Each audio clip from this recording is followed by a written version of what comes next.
regret because you haven't done a damn thing to improve your life? Because that's what happens if you don't get your shit together. Something about meditation. Meditation is something that I don't know why I fall off the meditation wagon all the time. Whenever I get into it, every time I get back into it, it's like, why did I ever stop doing this? Well, I know this time why I fell off the wagon to a large degree. It was stress, which I know makes no sense, but I know how drama queenish this sounds. I've been so stressed. I'm having such a hard time turning off my mind, and I don't think I'm a perfectionist, but I can be really demanding of myself and I get pissed off. Just being real, I get so mad when I can't. Damn it, this is my body, it's my mind. Why can't I quiet this down? It's pissing me off. This is BS. I get really frustrated with it. But I really need to get back into it. By the way, before I go any further, this information is from the Mayo Clinic, Psychology Today, and greatest.com. So there's a lot more than this, but some of the benefits of meditation can help you find creative solutions to problems that you've been struggling with. It increases your self-awareness, which is really important, especially if you're working on yourself, which I hope you are, because you should be. It teaches you how to focus. It helps you deal with negative emotions. Studies suggest that meditation can reduce anxiety by up to 40%. That is a remarkable number. Those who meditate process negative emotions and pain differently than people who do not meditate. It increases our creativity, our imagination, our patience, our tolerance. Kind of should be required for anybody who wants to spend time on social media. It helps control your stress, which if you've got fibromyalgia, you need to learn to control your stress. And I know I'm not the first person that's told you that, or I sure as hell hope I'm not the first person that's told you that, because it's a stress-driven illness. Damn it. But it helps you. Meditation can help you gain control over the fear mechanism in your brain. If you have fibromyalgia, that's really important, because when you have fibromyalgia, you're caught in that fight or flight. My opinion, which of course, you know what they say about opinions, and I'm certainly not a medical expert, but based on what I've learned over the years from doctors, I really think that a lot of fibromyalgia it's emotional. And I'm not saying it's emotional, that it's all something that you're making out. I mean, it's still very legit. They can measure. There's not a test for it. I don't know. There's some way that they can measure your pain, and it's a very accepted diagnosis, but it's stress driven. Unresolved trauma in your body is a terrible, terrible thing. And you know what? Some of us have been through some crazy things. Just because you haven't been to a war, it doesn't mean that you haven't had trauma in your life. So you need to think about that, especially if you're struggling with health issues. Physical benefits. Research is ongoing, of course, but it suggests, sorry, I'm really itchy today. My skin is so dry this time of year. It just drives me nuts. But meditation can help manage many illnesses, including anxiety, asthma, cancer, chronic pain, depression. Side note, those two kind of go together, in case you were wondering. Heart disease, high blood pressure, irritable bowel syndrome, tension headaches. I am plagued with tension headaches. It can help you with sleep problems. Well, certainly, if you can learn to quiet your mind and reduce your stress, obviously you're going to sleep better. In fact, oh my gosh, I just had a friend pop into my mind, and I'm going to suggest them that they start. I think I'm just going to send them a really short meditation, but I really hope they try it, because they've been having a lot of sleep problems. Anyway, if you do have a chronic pain condition, this is one of the coolest things in the world about meditation. This is why I don't know why the hell I fall off the wagon. It can help you cut back.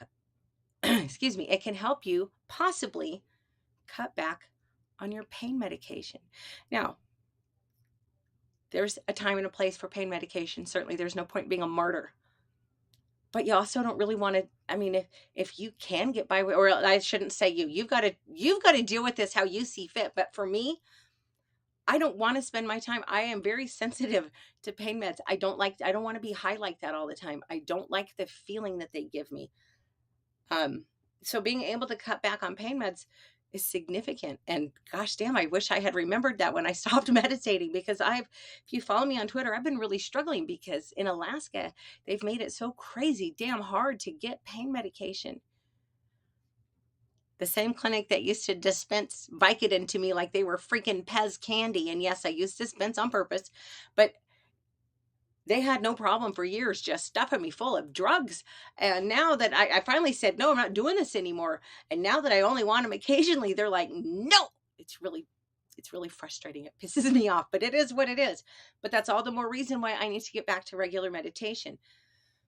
The reason why it can help you cut back on pain meds is it's meditation is thought to thicken the part of your brain that regulates pain. Well, if that part of your brain thickens, you're going to be less reactive to it, which of course could potentially lead to a decrease in meds. One thing that I learned through meditation about dealing with pain, and when I first heard the concept, I was like, what kind of BS is this? I seriously, my eyes flew open. I was like, what a crock of crap. Don't tell me this. But I got thinking about it and they were right. And actually, since I heard that the first time, it's been reiterated in things that I've read, very different books, not books on meditation. You have to learn how to accept the pain and not fight it. And that's a really difficult thing for me because my inclination,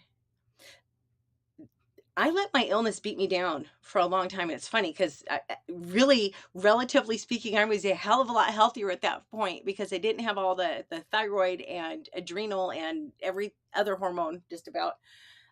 They hadn't all gone crazy yet. So I was only dealing with fibromyalgia. But I really let it get to me. And I finally realized I was going to have to change. Well, the only thing that I knew how to do to change it was, well, I'm not going to be a victim to this bullshit. I'm going to fight back. Well, guess what? My attitude of fighting back and trying to tackle this head on is what ended up crashing my endocrine system indirectly. How's that for? Yeah, that's delightful, ain't it? Completely self-inflicted. But when I can remember, okay, yeah, I don't feel good. My arm hurts. Lately it's been my head.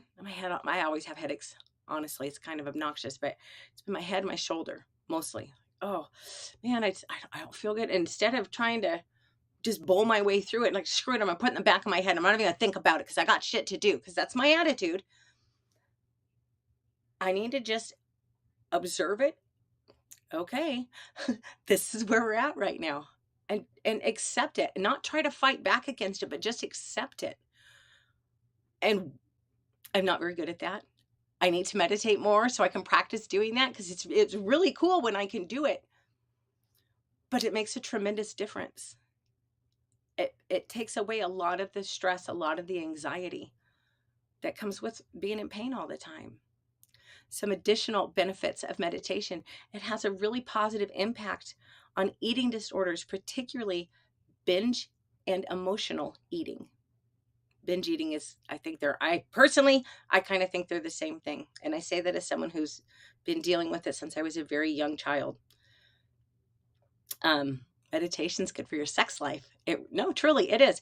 Women who meditate report a boost in arousal, satisfaction, and they find it easier to, shall we say, cross the finish line. So how do you get started? It's easy. Don't overthink it. Meditation is both the most simple thing I've ever done and one of the most complicated things I've ever done. Get rid of the idea that your mind is going to shut off for 10 to 30 minutes. It doesn't work that way. I was actually up to 1 hour meditations, which blows my mind. I still can't believe I was doing that. And I was really into them. And then, yeah, but don't overthink it.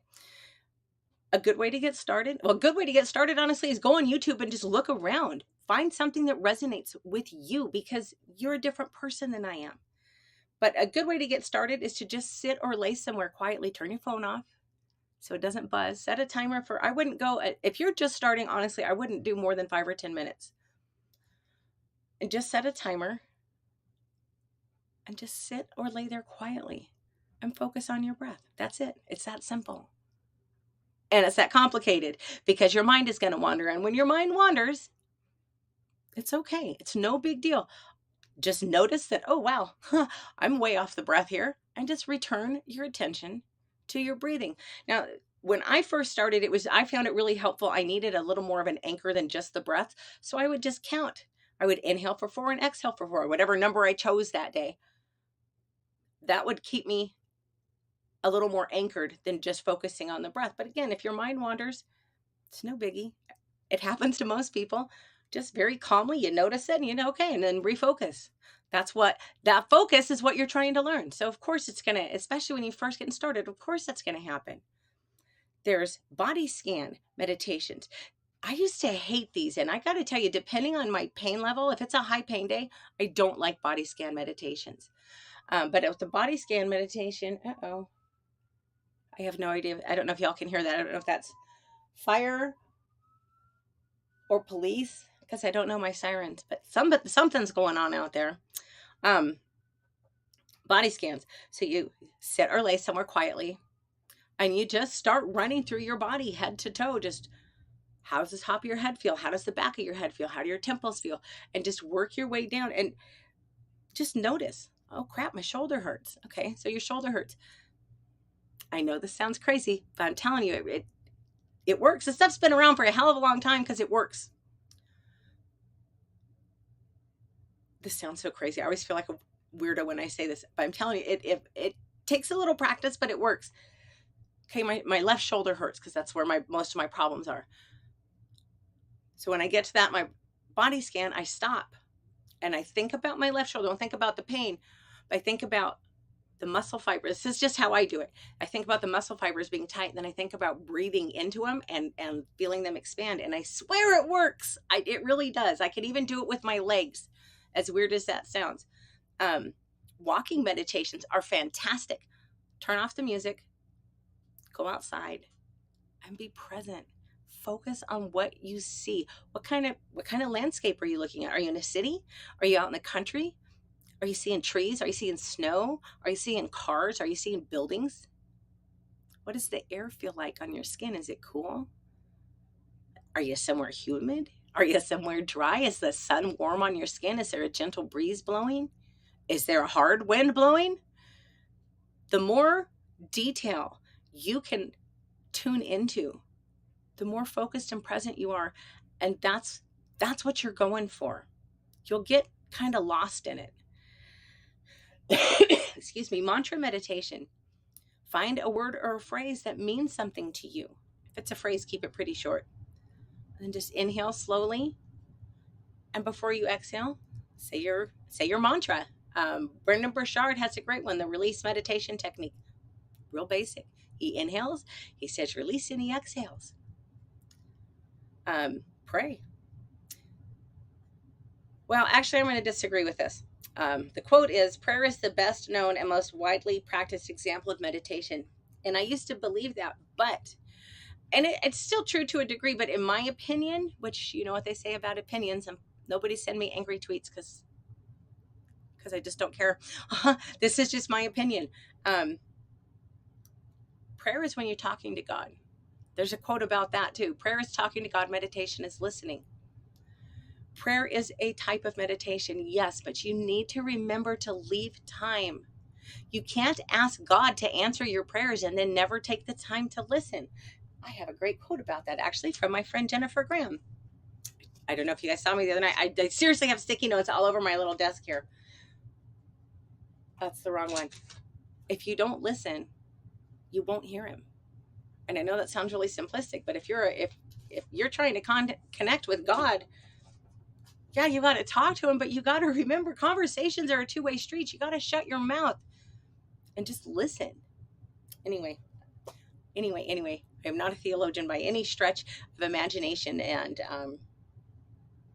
but my faith is important to me, and I've been reading a lot of things, not like any book specifically about meditating on the Word, on the Bible, but different readings that I've got going on. It keeps coming up and it keeps coming up. So apparently that's my next step. But anyway, I just wanted to run through some of the benefits of meditation with you guys because it is really important.